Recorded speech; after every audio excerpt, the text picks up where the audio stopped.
niin, äsken miten päin nämä nyt on?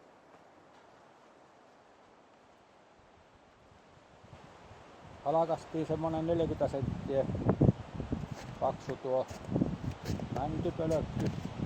Katsotaanpa tuleeko tässä nyt sitten lopulta raja vastaan. Tämäkään ei ole paksummasta päästä mitä mulla on ollut, vaan on niitä kiilalla ja kirveellä hakannut sitten.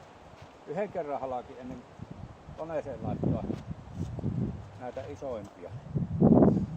Paljonko tässä on vahvuutta? Mitta on taas tuossa 20 senttiä.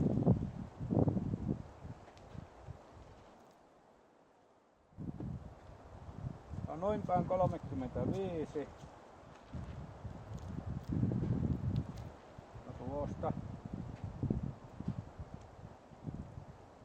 No se on siinä 35 senttimetriä ymmärtääkseni.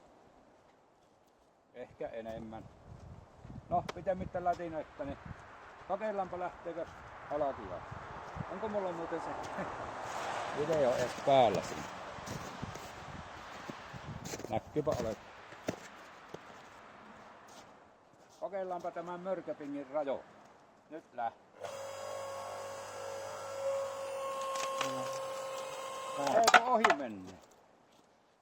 Miten se sillalla? Lähti nostamaan vaan ylhäälle. No, kokeillaanpa uudestaan. Hei, sehän halkesi.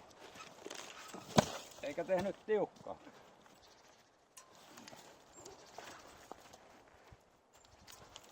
Niin. Se on kokeiltu nyt. Loppu on lasten leikkiä. Tämä oli tässä. Se on moro.